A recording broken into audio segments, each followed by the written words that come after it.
Again, nice to see you back. I will be your mixology teacher for the night.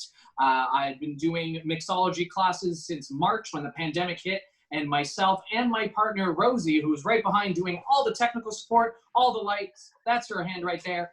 We were actors who lost our jobs, but by being an actor, I have been a bartender for over a decade. Rosie has been into the service industry as well. So we started doing these classes because we were bored, and it eventually has come to here, where we're being booked with different websites, we have to do our own thing now. We are called Isolation Cocktails. That is the brand name.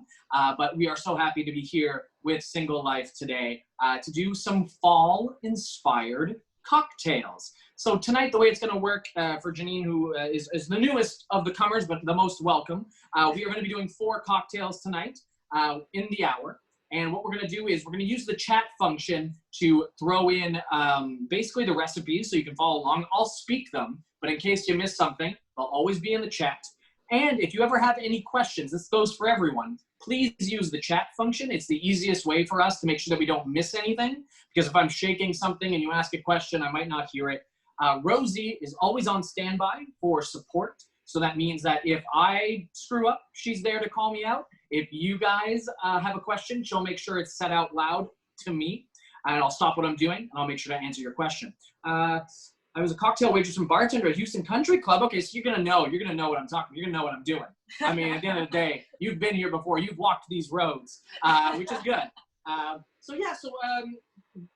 just because it's nice to see everyone back. I haven't seen Deborah in a little while. Mark, I saw you really quickly the other night. But in the chat, how about what's your favorite part of Thanksgiving? Throw it down in the chat. What your favorite part? If it's the family, if it's the food, the cranberry sauce, which I've never been a fan of. For me, it's actually when I was a kid, the dinner would happen, and then I would scurry downstairs to play like video games. I'd leave the adults to chatting when the kids were doing something else. But now I'm an adult, and I get to sit at the table with the other adults having a drink after dinner while my nephews and nieces go downstairs and play. And I get to have this other side of Thanksgiving that I never truly experienced, and I love that. Rosie, what you got? Just quickly, I wanted to say that Vicky put in the chat, for best viewing, put your screen on speaker view, just so everyone sees that, just to make sure that everyone knows that. Put your screen on speaker view if you want best view. But my favorite part of Thanksgiving is my grandmother would make little tinfoil bowls, and she would put a little bowl at each plate, and in the bowl would be jelly beans. And so that was a nice thing. Whenever we had big family gatherings, we'd get a little tinfoil bowl of jelly beans. That's amazing. Like a little to-go bag of jelly beans, like a little. Yeah. Oh, that's amazing. What do we got here? We got football. I mean, Thanksgiving's a big day for football, right? I don't know if it still is this year or not. I'm assuming they must be like pushing the football. Being with family and my mom's savory stuffing. Savory stuffing. I don't know if there is another kind of stuffing. Honestly, I feel like if I were to describe stuffing, savory would be the way. But on the other hand, my mom's one of those types of cooks that likes to try something different every year. So sometimes we have amazing stuffing. Stuffing's always the one that changes. It's probably because it's like the easiest to like get away with, maybe. I don't know. Matt, some people put like apples and sweet things. No. Yeah, my mom tried cranberries one year, and it was like hit or miss for me. I'm getting a big no from Deborah. All right, so let's get right into these fall-inspired drinks. My favorite was when my 4 kids we went around the room and everybody had to say what they were thankful for, and once a year my kids had to do that. I loved it. And their answer was always mom, right? Like that had to be the answer all the way around, all 4. No. No, I'm glad. That's amazing. And I hope that tradition continues this year, whether it be all together or due to COVID, maybe over Zoom, whatever. Oh, yeah. Yeah, I mean, I'll say this. We missed our Canadian Thanksgiving. Rosie and I stayed here in Toronto, and our families are in Montreal. And we did a Zoom thing where we made sure to like touch base with everybody. And it was a little different, but I still got to see all their faces, and that's what kind of counts, to connect. And connecting's important. So hopefully, I'm going to segue in here. These drinks will help you connect with other people in your family. So I'm going to go ahead and throw our first cocktail right down into the chat. But before I go forward with that, I want to make sure there is one thing that we need to quote unquote make tonight, and that is our simple syrup. So I just want to know, I know Mark probably has it made or bought because I spoke with him the other night. But Deb, do you have a simple syrup made right now, or do we need to make it? Oh, I think she's going to say I have it made, though. I have it made. Hey, all right. And Janine, I'm not sure if you're following along making things with us tonight or drinking, but if you do want to make simple syrup for yourself at any point, it is simply white sugar and boiling water combined, and you get this wonderful translucent syrup that you can put in your coffee or your cocktails. Also, forgot to mention, right here down here in the second can is my cocktail can. It's where you can see my hands while I do the things, in case that this kind of main view isn't for you and you want to see what I'm doing down here. I have some made in the fridge. Perfect, Janine. Good. Glad. So if you're making cocktails with us, you know, that's something you might want to have on standby. All right. But everything else, you know, we're not going to need to be making too much else. So let me just go ahead and throw our first cocktail right into the chat. So this way you can follow along as I speak. And the first cocktail we are touching on tonight is, you know, I got to bring a little Canadianness every time I'm here. I got to give you that treat, that sugar rush. So we are going to be doing a maple bourbon old fashioned. So this cocktail, I mean, an old fashioned is the OG, the original cocktail that was ever made. It used to be just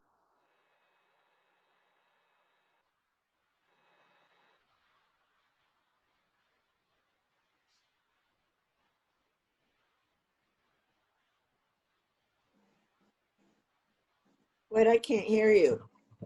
What happened? Yeah, I'm on mute. Oh, now I'm not on mute. I'm sorry. Deb, Is this Deb, is the blue bullet. no, we're going to be doing, if we didn't catch it, my bad. We're going to be doing the maple bourbon old fashioned. Okay, I have blue bullet, dashing daiquiri, and hot buttered rum. All right, so that means there was one missing on that list for whatever reason, but it's right there, and you should have all the ingredients because they all kind of share. So you do have maple syrup on standby, and you've got bourbon. So fantastic, you've got all the ingredients you need for this cocktail, basically. Okay. So I mean, this one maybe this one's a surprise. Who knows? No, it's on the page, maple bourbon old fashioned. Well, I mean, one way or another, I made sure that all the ingredients kind of shared. So if something like this happens, we're ready to go. So I was just saying that the old fashioned is the original cocktail. It used to be going by the name cocktail. About 1800s, 1880 is around the time that it changed when ice started being a thing. And instead of using water, they used ice. One day, an old man walked into a bar and said, "Give me that cocktail the old fashioned way." And the old fashioned mantra or idiom or name was born. And it kind of hasn't really changed. But this is a bit of a variant. So what you're going to need for this is a glass and a mixing glass. So we're going to want to not shake this cocktail. We're going to want to build it in another glass and then pour it into the glass we are drinking. So you need 2 glasses for this. So I'm going to go ahead and grab myself a mixing glass, as they call it. And this is what we're going to make our cocktail in. So first things first, we want to put some ice in here. We always want to start with ice. It is the kind of cornerstone of cocktailing. I'm going to go ahead and throw a couple of ice cubes in our mixing glass. There we go. Just a couple of cubes. So this way we get a little bit of water going. All right, so first things first, you want to grab whatever your bourbon is, whatever your whiskey, your rye, whatever you're using for tonight. I'm not sure, what are you all using? I know you all like to do that. I'm repping the Canadian Club, the Canadian Classic 12-year whiskey. That is one of my favorites. Oh, what are we all rocking here? I can't see what you got there, Mark. Oh, we got Jim Beam. Oh, we got Bullet. Very good, very good. All right. So you can go ahead and give yourself a 2-ounce pour into your mixing glass. So I'm going to do 2 ounces. That's a full shot glass, or the large end of your jigger is what you want to use here. It's a good 2 ounces right in there. Next up, you want your maple syrup. So you could use simple syrup here if you want to, but honestly, there's nothing like maple syrup. Let me tell you, it's got warmth, it's got the sweetness, the earthiness. It really does change and blend really well with bourbon and whiskey. So anytime I can sub it in, it's great. So we're doing 1/2 ounce here, so 0.5 ounces of our maple syrup, and that's going to turn this color from the kind of a peaky orange into a more kind of warm brown. It's really going to look great. And then you may not, you might not have this, but if you do, I'm going to use orange bitters tonight, which come, I mean, you can use regular bitters if you only have regular bitters. Angostura, I can never say that word, but I will be using some orange bitters. Hey, you can use those. Those are perfect. And I'm going to do about 2 to 3 dashes, just right into your mixing glass. They're going to add just a little bit of complexity for you. If you're using Angostura, you're going to get a little bit of bitterness from that. And the orange will give you just a teensy bit of citrus that's really going to help brighten this cocktail. And then finally, guys, that's all we need. You just need a little bit of a spoon here, and you can go ahead and stir this out. Now, stirring is super important when making things like old fashions, Manhattans, Negronis. The reason being is that the ice actually melts a little bit while we stir, giving a little bit of water, going back to that classic formula of using water in the cocktail. And it kind of helps lengthen the cocktail, which means that it kind of just helps these flavors not hit you so hard right away. And we want to stir for about 30 seconds. I feel like I've been stalling for about that long. All right, fantastic. So you want to grab your drinking glass. So I'm going to use my nice rocks glass here. I'm going to put a fresh piece of ice in there. I'm going to use myself a large, there we go, almost fully frozen cube, because I may have put these in a little late. And I'm going to just strain my mixture. I don't want this mixing glass ice into my fresh ice. So I'm going to go ahead and just strain this out into my glass. And what's nice about maple syrup is that it really blends well once you stir it a little bit. You shouldn't have too much left in your glass. It should pretty much all come out. And then as a garnish, a little bit of orange peel. A little bit of orange peel goes a long way. I'm just going to go ahead, grab my orange, and I'm going to grab my peeler. I'm going to give myself a nice long peel. Just like that. Now it's totally up to you. You can do it and just have a peel. And that's all you need. You can go ahead and just dust that around your glass. But I am going to do a little bit of a flamed orange peel, because I'm going to get my lighter out. And now if you don't have a lighter at home, that's okay. If you don't have matches, you don't want to do the fire thing, totally not necessary. But what I'm going to do here is I'm going to put my, you can see right here in the cocktail cam, I'm putting my rind between my index and my thumb. And what I'm going to do is I'm going to spurt the citrus out over the open flame. And what that's going to do is it's going to burn the citrus on the way out and give us this smoky, citrusy flavor to the cocktail. So I'm going to go ahead and just light up my torch. It's very small. I'm going to put it right over, and I'm going to make sure that I get a nice, good grip on my peel so I don't drop it. And there we go. A little bit of poof comes out because that citrus is coming out. Oh, there we go. Hey, there we go. A little bit of poof, poof. And one more. Ooh, there we go.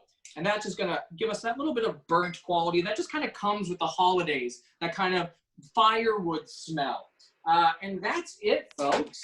That is your maple bourbon old fashioned. Cheers to all of you.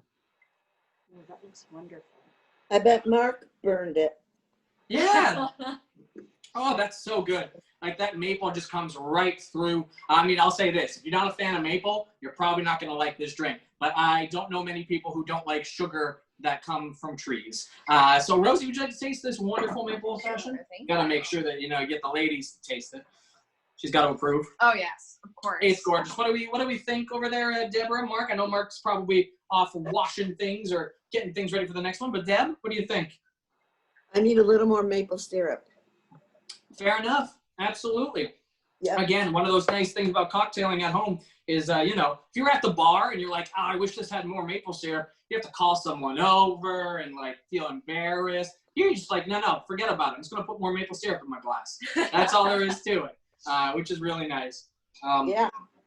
Gonna do that. Now, this is probably one that when I go home for Christmas, eventually, if I'm allowed, that I'll probably be breaking out for my family because they love whiskey. They're a big whiskey family.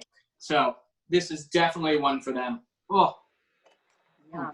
And Janine, I appreciate you drinking with us. I don't know what that was. It was just water, but I'm going to take it right here, right in the heart. Hey, Matt? Yes, sir. Cinnamon stick garnish or?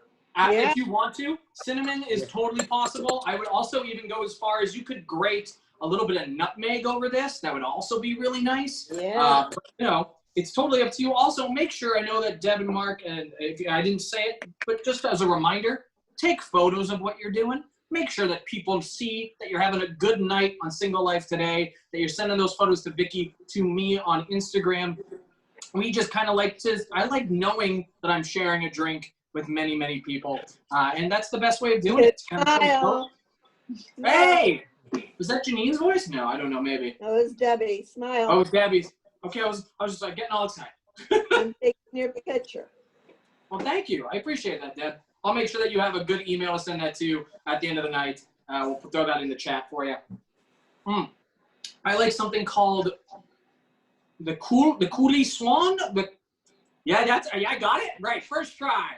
I will take a look at that. If you want to list what's in that in the chat, I'm very interested. I've never heard of that drink, or if it's more of if it's a brand name, I'm not sure, but super interested. I'm always interested. I love going to the supermarket and picking something off the wall that I have never tasted before, and I encourage everyone to do that.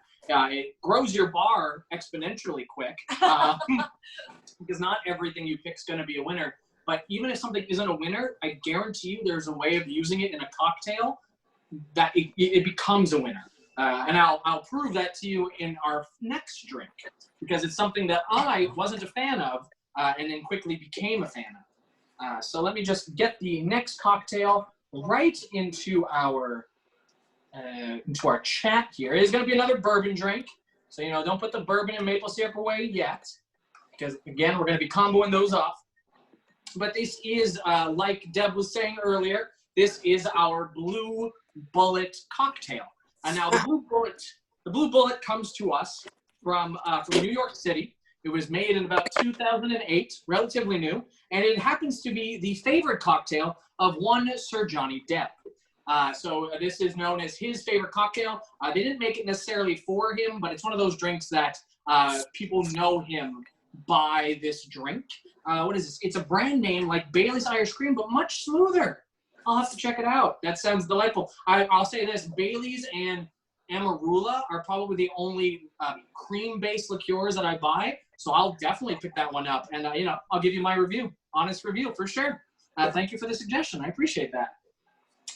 So the Blue Bullet is considered a sour cocktail, but I'll be honest with you, the maple syrup really enhances the lemon juice, weirdly enough, and it gives this beautiful blend. And then you got this blueberry basil syrup, which is what we're going to make first. So what you need to do is you want to grab your tins. Well, before we grab our tins, make sure to chill down your glassware. So if that's by throwing it in, awesome. It's by throwing a couple ice cubes in there, awesome. However you want to do it. I'm taking my glass, putting some ice in it, off to the side. So for this blueberry basil syrup, so you're going to want your simple syrup on standby. We're not going to need a lot.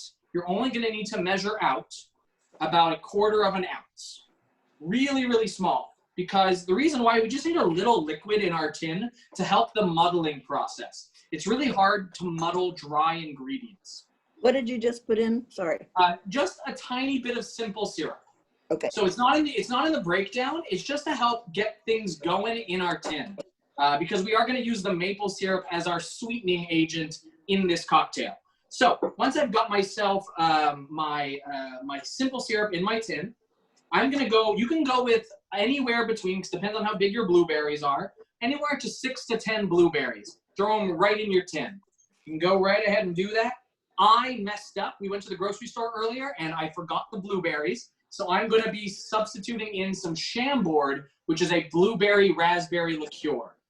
I don't expect you to have that. I wanted to get the blueberries, but I've made this drink enough times that I know it's going to work out. So 6 to 10 blueberries on your end. Once you have those in your tin, you need your basil. Now, basil is a great, great herb. It just doesn't lend its flavor out easily. So we need more basil than you think. You probably need close to 6 to maybe 12 leaves of basil. Now, you might think that's like a lot, but when you're talking about liquids, it really doesn't give off the same flavor as you do when you cook it. So we really need to kind of finesse this. What you want to do is grab your 6 to 12 basil leaves. Before you put them in, just give them a light tap. just on your hand, on your wrist. This kind of gets the essential oils rocking a little bit. It gets them out of the pores. You can throw that right into your tin. Fantastic. And I'm going to go ahead and throw myself my Chambord in there. I'm going to do about ½ an ounce. And how many blueberries are we putting in? About 6 to 10, depending on the size of blueberry. The bigger the blueberry, the smaller the amount. You got tiny, tiny blueberries right now. So I don't believe they're in season blueberries, so they might be smaller. You can do 10.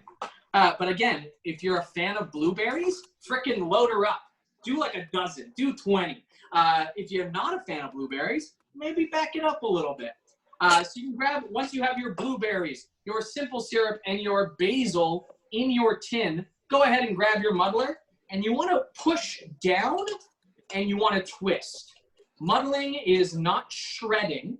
I mean, your blueberries will explode and it will look like a Smurf exploded at the bottom of your tin. And that's okay. That's what we want. But in terms of muddling, pushing down and twisting is your best way of expressing the essential oils in the herb, crushing the blueberries, and getting everything mixed. Because by turning, we're also mixing, which is nice. All right. Once you think you've gotten it all scrooched up in there, I taste that. That tastes like blueberries and basil, which is delicious. We can move on. I can see Deborah really straining. You got it. You got it. If you pull out your muddler, it'll be like a blue mess. It'll be great. Oh, yeah. It's time for the gym, Deb. Yeah, I'm going to get a new elbow, really. It's going to be cool. I have a feeling we're probably good to go there, folks. I can right. make assumptions. Once that you got your muddler out, feel free to throw maybe 2 or 3 ice cubes in your tin so we can get to making this drink. Grab another tray of ice here. All right.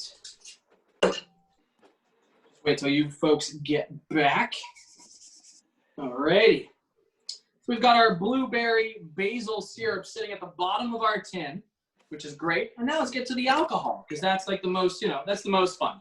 We're going to do 2 ounces of our fantastic bourbon, whatever that might be for you tonight. Or if you're using whiskey because you're a whiskey drinker, or, you got a rye, go ahead and throw the rye in. You're going to see that these types of cocktail, because there's not a ton of juices, there's not a ton of other elements, that bourbon's really going to come to life. It's really going to be the star of the show. So you want that 2 ounces right into your tin. You can see Deb. I love that shot glass. That looks fantastic. Is it an hourglass? Isn't that cool? It's from Mexico. That's fantastic. Oh, it's beautiful. It's 2 ounces. No, that's it. No, for sure. I mean, the Mexicans know how to drink.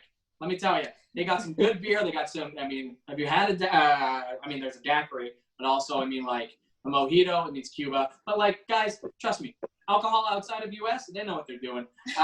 Next up, we want to go with our lemon juice. This is our sour component. We're doing ½ an ounce right there in that lemon juice. And that is everything we need for this cocktail. Once you got that lemon juice, ½ an ounce. What about the maple syrup? Oh my gosh. How could I? They're going to take my Canadian card away. Mark, you're saving me. Mark, you're saving me. You're right. I did forget the maple syrup. So we need ½ an ounce once the lemon juice is done. ½ an ounce of our maple syrup right in there. Make sure to get it all out. Ooh, oh, there's the coolest one. That's a beautiful bottle. Ooh, I like that. I don't know why. I always expect those kind of liqueurs to be in a dark bottle, but I love that it's like a stark white. I would catch my attention on the shelf right away. That's amazing. Thanks so much. It's good to know what I'll be looking for now. That's another thing. Visual is important. All right. Now, with Mark's permission, I think we have everything. Thanks so much there, bud. You can go ahead and slap your top on and just give it a good shake.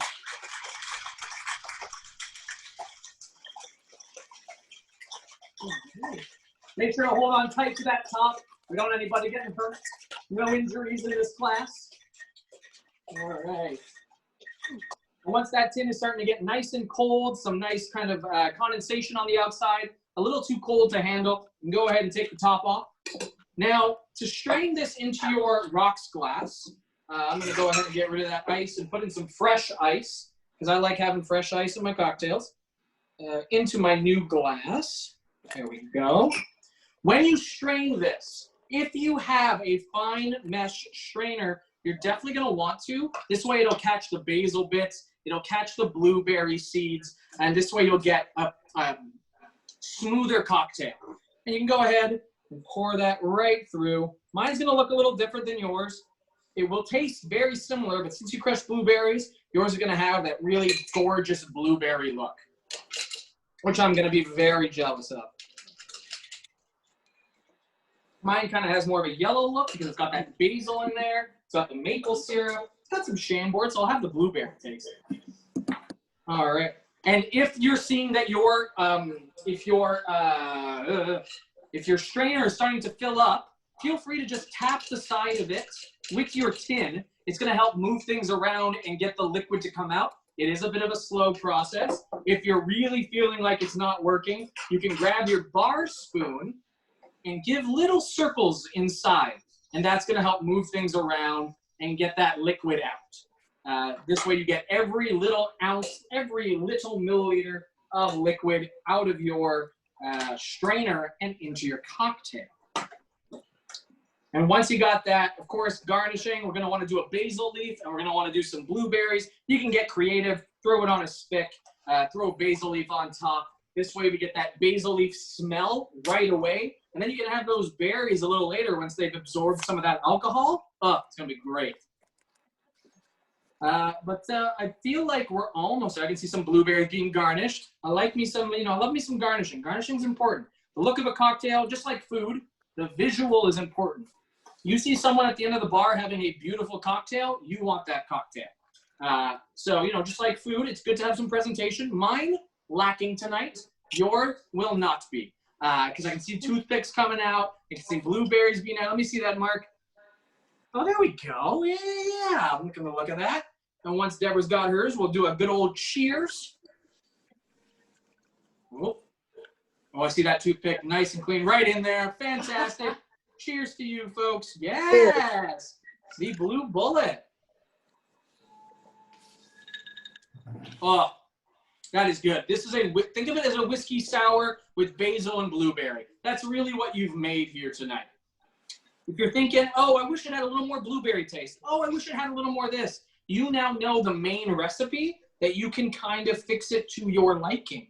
I'm seeing a little more sour going into Deborah's. Yeah. She's like, it's too sweet for Mama. Mama needs some lemon. Fantastic. No, I'm good. This is what cocktailing is all about, folks. There is no secret recipe. That is the best part about cocktailing. Just like I equate it to cooking all the time because people, for whatever reason, don't see it as the same thing. It's really, you get to put as much spice into your cooking as you want. So let me know what you think. Yep. I like it now. That's good to know. It's good to get to a point where you're like, you know what? I know what I need. Matt likes his stuff sweet, not me. I'm a sucker for a sweet cocktail. So that's definitely my vice, I suppose, is sugar. I'm addicted to sugar. There's no question. Oh, yeah. All right. But let's see here. We are at 8:30. We're 2 cocktails in. That means we're basically on time, which is a miracle when we're drinking. Honestly, to be perfectly honest with you. If I'm going to just go ahead and grab our next cocktail out of the list, throw it into the chat, and we'll just make sure that we got everyone's tins rinsed, because that blueberry mess, if you're rocking 1 tin tonight, that blueberry mess might need to be rinsed out of your tin. I'm going to go ahead. And also, good with hot chocolate on cold days. I mean, a hot chocolate and booze on any cold day, winner. Winner, winner, chicken dinner. Let me tell you. But I'll take your word for it. At the end of the day, I'm looking for more holiday liqueurs, so it's going to be on my wish list. I get to send my mom and my dad all of my, like, I want these alcohols, and now I get to get them for Christmas. It's going to be the first. Go ahead, Mark. So for the next one, I can't do grapefruit juice. Sure. Is it better to substitute lemon juice or pineapple juice or lime juice? I would say more of a juice that you would have in a large glass. So pineapple juice probably your better bet, unless you've got other juices in the house. But pineapple's your best bet. Actually, pineapple's a very good substitute because it has a bit of tartness in it. That's what we want from the grapefruit. Okay. So Yeah. pineapple, I would say, is your bet. Okay. Speaking of our next cocktail is called the Dashing Daiquiri. So the Dashing Daiquiri is a beautiful cocktail. I don't want to mess up her name. Is by a bartender named Natalie Migliarni. I probably butchered that name, but she went to the Caribbean and she had a ton of daiquiris. She went hopping around the Caribbean, tried daiquiris on every island she went to, and was like, you know what? There doesn't exist a sour or bitter tasting daiquiri. So she went home and experimented, and this is what she came up with. So the daiquiri comes to us from about probably close to 1908. It's one of the 6 classic cocktails that any bartender should know, supposedly by David Embry's The Fine Art of Mixing Drinks cocktail book, which was published in around the 1900s. It is said that the daiquiri was invented by American mining engineer named Jennings Cox. Cox was a officer in the American-Spanish War and was in Cuba around 1898 and invented this drink there, brought it back to Washington, made everyone taste it at his like Army club or Naval club or whatever, and it kind of got picked up from there and blew up in popularity, and the daiquiri became this kind of mainstay thing that was probably the daiquiri. I don't think he invented it. Let me just be clear. I love that people wrote it down, but most likely Jennings Cox went to Cuba and was served it, took it, said, I'm going to change a couple of things, and turned it into what is known as the daiquiri. That's just kind of how cocktails work. People often are credited for things that they just learned from someone else, but they were the first person to write it down. So that's most likely the history, but you know, cocktails, when we're talking 200-year-old cocktails, it is hard to nail down a true origin theory. All right. Oh, Janine had to go, but said thank you. Well, Janine, hopefully we'll see you again sometime soon, but you're here in spirit. All right, so for this cocktail, I am going to be using a coupe glass. You can use whatever glass you want. I just think it looks prettiest in this cocktail glass. So I'm gonna go ahead and just chill down my cocktail glass. I'm gonna use some like water that was in my ice cube tray. That'll be cold. Oh, yeah. That'll be cold. And I'll put that off to the side. So for this, since we're using egg whites in this cocktail, if we have vegetarians here, whether that be Deborah or Mark, you can use agua faba, which is the juice of chickpeas. They give off the same texture and is a great vegetarian option. But if not, let's push forward. So first things first, we're going to put everything into our tins, but we are not going to put ice. We are going to do what they call a dry shake and then a wet shake. So first things first, nothing in the tins, empty, empty, empty. And let's start putting some alcohol in there. So we're going to start off by putting in our tins our rum. I'm doing a Bacardi white rum tonight. I think it's great bang for its buck. It's got a great marketing campaign, so I bought it. So we're doing 2 ounces of our white rum right into our cocktail glass. Next up, we're going to be doing whatever juice you might have. So that's grapefruit juice or your pineapple juice. I'm going to do 3/4 of an ounce. 0.75, that is the wrong side. I almost put way too much grapefruit juice. So we're doing 0.75.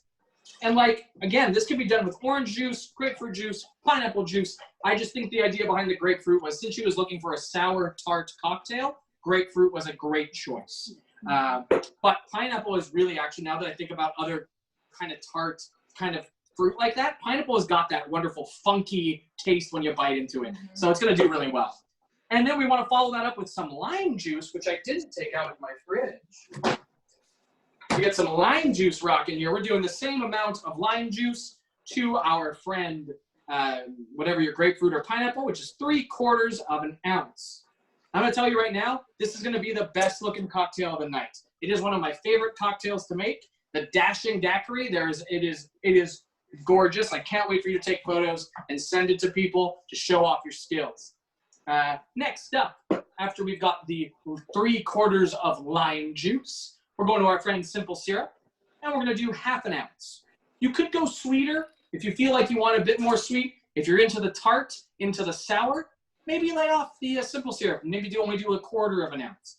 Totally up to you. And now we're arrived at the time of our friend egg white. So, don't know about you. You might have a carton of egg whites at home. Awesome. That means you just need to put 1/2 ounce of egg white.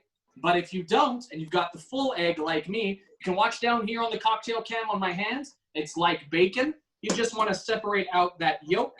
So I just like to crack my egg, and slowly open it so that I get that wonderful egg white to come out. And it keeps the yolk on the inside, just like that. I mean, it's hard to explain, but I feel like we've all cracked a couple eggs in our lifetime. I feel it's one of those things. And you can go ahead and throw that right into our cocktail shaker. And that's it. The bitters are for later, so don't worry about that. So no ice in the tin. We've got our rum, juice, lime juice, simple syrup, egg white. It's all in the tin. Before you shake, let me be very clear. Egg whites expand. Hold on tight to your cocktail shaker. It will want to explode. The top will want to come off.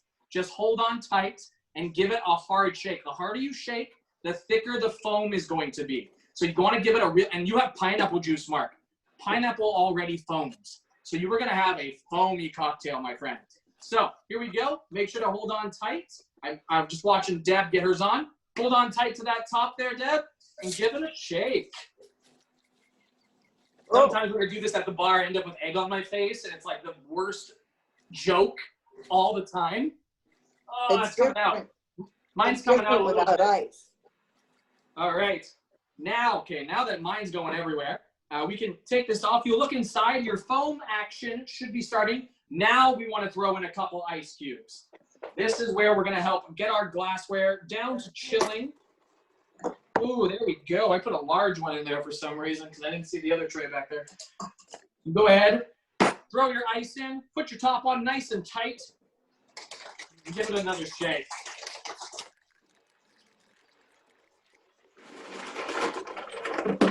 Like I said, the harder you shake this, the nicer the foam is going to be. All right. Yeah, my arms are tired. I worked out today, so woo! Going to the gym. There it is. And now we can suction that off. Yours guys got tops. I've got. Almost spilled it. Almost spilled it. That's the biggest bar no-no ever. I know. Once you've given it a good shake, you can get rid of your ice water or whatever you're doing to chill your glassware. This cocktail has no ice in it. It is considered a martini style drink. So no ice in this. You can single or double strain this. It is totally up to you. And you're going to want to strain this right into your glass. It's going to come out white. But the thing with egg white cocktails, they take time to settle. So mine's going to come out looking extremely foamy. So should yours if we shook it hard enough. Good question. What makes a daiquiri a daiquiri? It's most likely the rum. So the same recipe, if you think about it, is a margarita. Lime juice, your spirit, and sugar. So that's tequila. But a daiquiri is with rum. Like I said, cocktails are all about the smallest changes. That's how you go from an old-fashioned to a Manhattan. The smallest of changes make it a completely different cocktail. So that's why learning the basics is huge. So you'll see here in the cocktail can, mine is starting to separate out. It's got this huge lathery top and this pink cocktaily foam right there in the cocktail can. Very nice. There we go. So I see Deb's spilling hers out there, which is great. So just give it a second, Deb. It just needs to settle for a moment. And I'm going to use my bitters now to have a little fun. You can do what you want, but I'm going to throw on a couple of dots on top of my foam. And I'll show you here in the cocktail can. I just did a circle. And what I'm going to do is take a toothpick and just drag it on through the middle, and it's going to make a bunch of little hearts. Cute. Oh. And you can do whatever design you want. It's totally up to you what that helps with, because sometimes with egg whites, If your egg was a little off, it was a little, not so great, you might get some wet dog smell. These bitters, the bitters help as an aromatic. They actually eliminate that smell, and you get the smell of the bitters off the top. So it's more of a precautionary thing.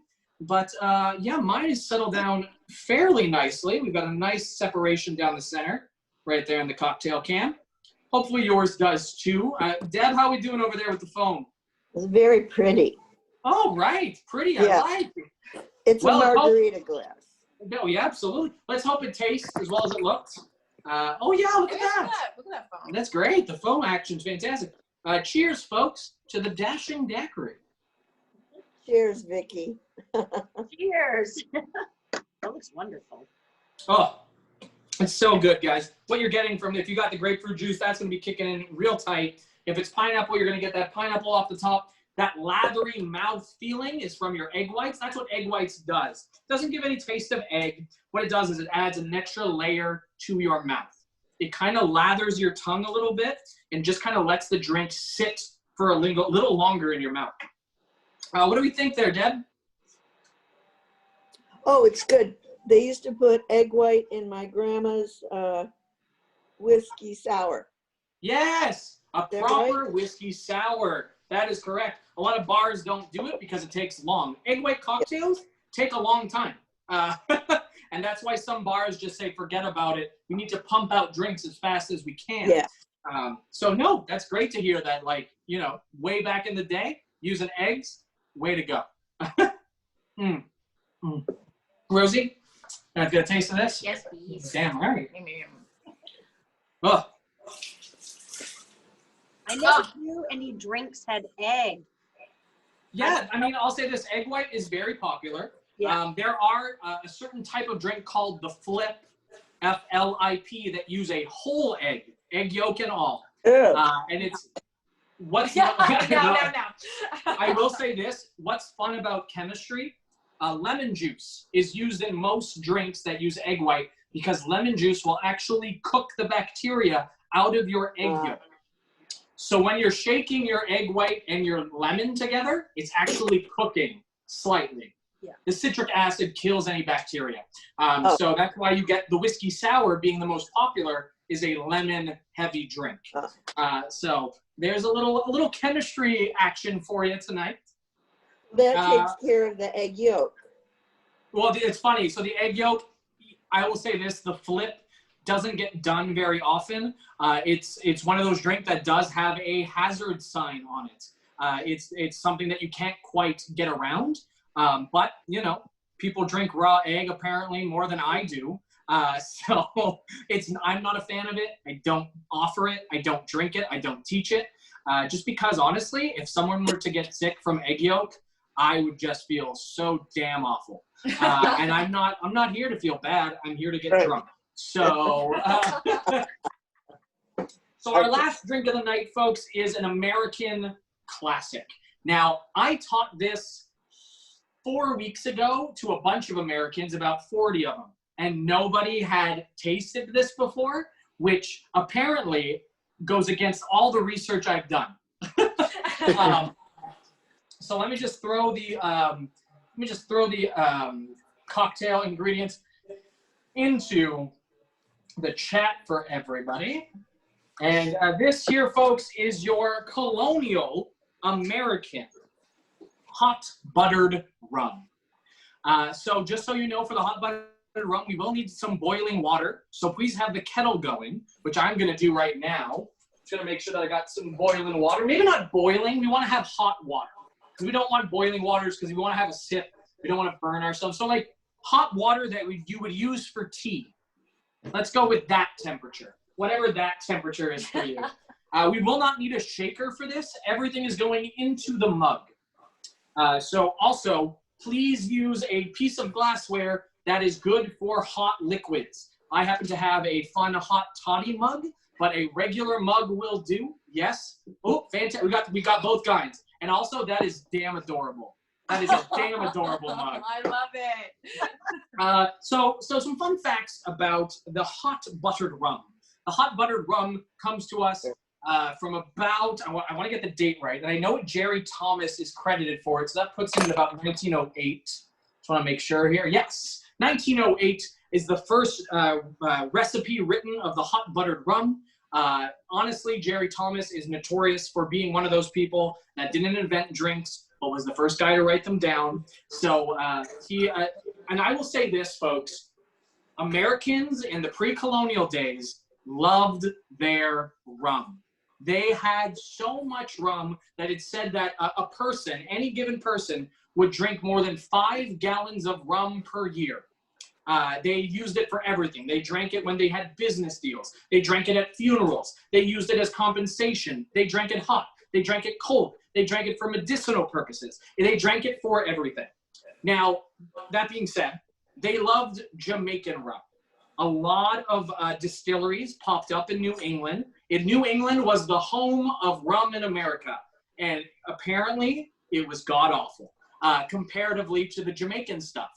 So a lot of bars would carry a bottle or two. It said that it was so cheap that when you had a house guest, instead of them bringing you like a bottle of wine as your guest, you would give them a bottle of rum as like a thank you for staying with you. So like a lot of hotels and inns had like free bottles of rum when you arrived, but it was usually pretty awful.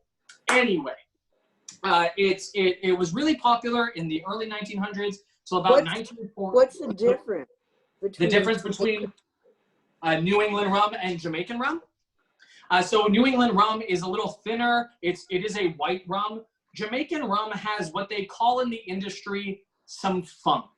It is a terrible term, but the term is it has a little spice. If you think like Appleton spiced rum is a great Jamaican rum. It has a little bit of a kick that isn't in white rums. It's different in every Jamaican rum, but it is the same in terms of what the Jamaican rum kind of markets itself as. So most likely in New England, it was probably just a sugar, because rum is sugar cane. It was probably just a straight sugar cane liquor that didn't have a lot of characteristics about it. I can hear my kettle going off, so I'm just going to turn that off. I want to show you this. In my town, which was supposed to way back, have several rum distilleries. Now we have 2 rum distilleries. Do you see this one? Yeah. That's beautiful. Made with molasses. Yes. In the copper pots. Yeah, there you go. So any dark rum you see will have molasses in it. So I'm using tonight El Dorado's Demerara rum. It is my favorite dark rum. It is a 5-year rum, great for its price. And honestly, I believe it is one of the few Demerara rums that you can find in the U.S. Demerara rum is just a molasses rum. It is just a brown sugar rum. Instead of using white sugar to make the rum, they use brown sugar, and that's why we get a golden brown look. So for this cocktail, we're going to need some weird things other than, of course, our hot water. We are going to need butter. If you have unsalted butter, that's what we want. We're going to need about a tablespoon worth of unsalted butter. It'll be the last ingredient we put in though. You're going to want either your choice of raw sugar or your simple syrup. Totally up to you. I'm going to be using raw sugar because I like the bite. I like the molassesy raw sugarness. And then allspice and clove, which is optional. If you do not like cloves, do not put cloves in this. Some people have like that weird genetic thing where like cilantro tastes like toothpaste and cilantro tastes like, and cloves taste like something else. I don't know what that something else is, but apparently it's bad. Cloves to them taste terrible. I don't know. I'm not a huge fan of cloves, so I put very little. But let's get this started. So you want to grab your whatever rum you're working with tonight. And we're going to put 2 ounces right into the bottom of our mug. This is all the alcohol that's going in, and trust me, you will taste it. I've got these hot toddy mugs aren't super big, so they pack a punch. And if you're using a regular mug, well, then it's just going to be about how much water you put in at the end. Next up, we're going to be doing our sugar once we have done our rum. If you are doing a raw sugar or a grain sugar, you want to do about 2 to 4 bar spoons of sugar, depending on how sweet your sugar or your drink you want it to be. When I say bar spoon, I mean about 1/4 of an ounce in your jigger. That's how much sugar about measures out. I'm going to do 3 spoons. Know that you can always sweeten it up later. That's totally fine. Because we're going to put that hot water in there. The sugar will dissolve, which will be really nice. All right. After we've got our sugar and our rum inside of our hot buttered rum, we're going to go with, clove is optional, totally up to you. You can put a whole clove if you want to. I'm going to be using ground cloves. I'm telling you now, you want the tiniest amount. Clove is really strong. So you want 1 full clove, or honestly, I'm going to try and show this in my camera down here in the bar camera. That's my bar spoon. It is the tiniest amount. And honestly, it goes a really long way. Oh, but it also smells like Christmas. Like, it's just smells amazing. Now I feel like I'm baking. Now I feel like I'm on a baking cooking show. The last spice you want is your allspice, which I am going to use a very similar amount, just a tiny bit. Again, we don't need a lot of spices in this. I'll show you right here in the bar camera, right there in the cocktail cam. Very small amount. It goes a long way, like I said. So now we've got our allspice. We've got our cloves. We've got our rum, and we've got our sugar. That's what we need right now. The butter comes last, which means our hot water is next. So you want to go ahead and grab your hot water. You want about 4 ounces of hot water, but honestly, it depends on how big your mug is. So be careful with your hot water. Please don't burn yourself. Don't hurt yourself. I'm going to use my metal jigger and hold the bottom of it so I don't burn myself when the hot water goes in. But you can just go ahead and pour it right into your drink. Make sure you got a little room on top, because we got to make sure to put the butter in. The butter is going to take room. So I've got about 4. I'm going to do maybe 5 ounces of water in my hot toddy mug. Yeah, that's about good. If I don't have cloves, should I put in extra allspice?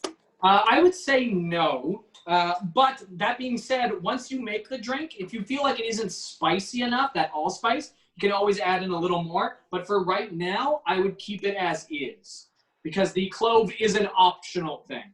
Okay. So now that we've got our hot water in there, it's time for the main event, folks, for the butter. There is nothing like drinking butter. It is the weirdest, most lovely thing in the world. So like I said, you want about 1 tablespoon, right? That's what I wrote, 1 tablespoon, yeah, of butter. You know, you can eyeball that, which I'm gonna do. Hopefully I don't put like 4 tablespoons. Oh my God, Deborah, your kettle is beautiful. Oh, thank you. It's beautiful. My goodness. Sorry to interrupt. No worries. I am gonna drop my butter right in there. It's it's about a tablespoon. I'm gonna show you here in the cocktail cam what it looks like. It's not huge. It's sizable. It's a good little slab of butter. You can be more precise, obviously, but I'm just kind of going with the flow. And once you got your butter in, start dissolving that butter and start giving your stuff a good stir. And we want to stir this until that butter is fully dissolved, until all of our spices are now kind of blended into our alcohol.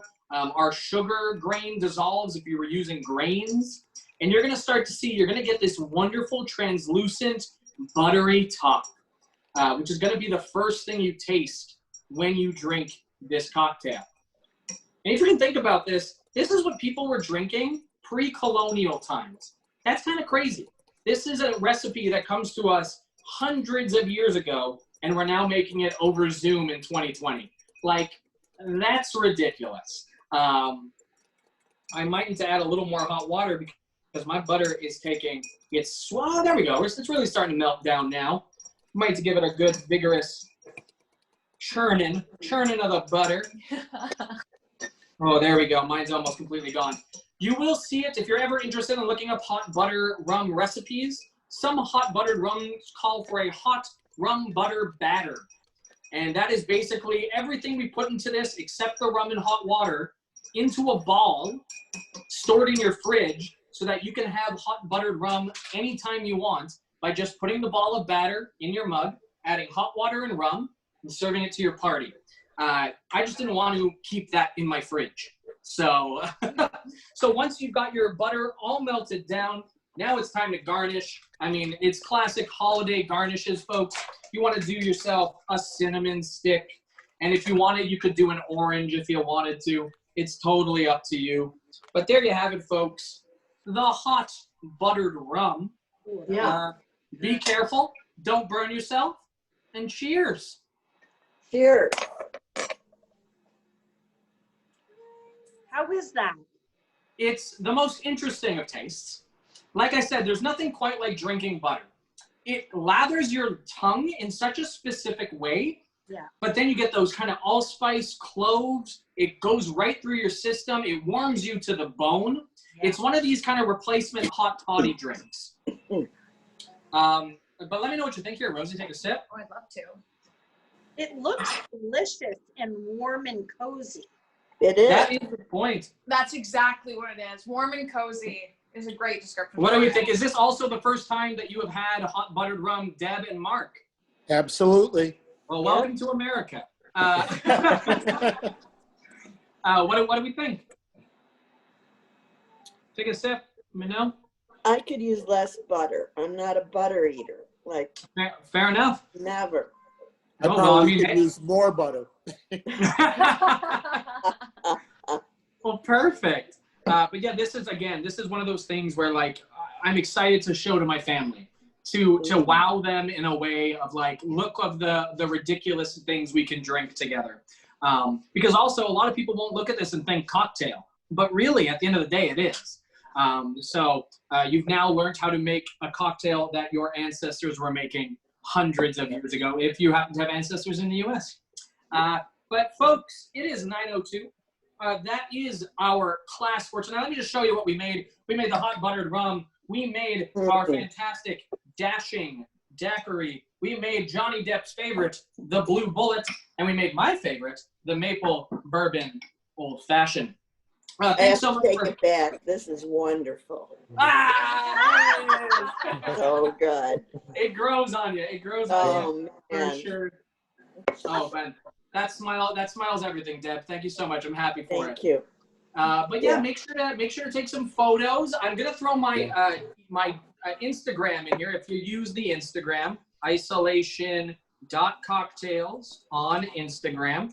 You can feel free to send us your photos of anything you took tonight. Make sure to send it off to Vicky. I'm sure she'd love to see them. Yeah, that's it from us. We'll be back. I know that we'll be back. Vicky will talk to you about that.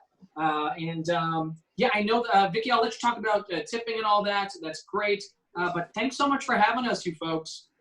Yes, and so we have another event with Matt and Rosie, December 17th. And Matt, to tip their bartender, it is PayPal? That is correct. You can go to PayPal. We have a link that you can click on that sends you right to PayPal, which is, I believe, I don't know if you have it still there, Vicky, but it's paypal.me/isolation-cocktails. And that right there, if you take that and throw it into your browser, it'll bring you right to the PayPal, or if you're interested in leaving us something small, something big, whatever you'd like, we appreciate it, but it helps the show continue. Yeah, I can't wait to come back for holidays. Honestly, it's going to be amazing to do so many different holiday events. The fact that we're doing one with Mark makes my heart sing. Yeah, and we'll be back with Single Life today. And, Deb, Mark, once I meet all your buddies, hopefully they'll be coming to these as well. And Deb, if you we don't want to share. Oh. I mean, that's classic Deb. But we'll let you folks socialize and whatnot. We're gonna head out. But thank you so much to Single Life today. To you, Vicky, thank you so much for being a fantastic host. You, Matt and Rosie. Yeah, Thank you. And we'll talk to you.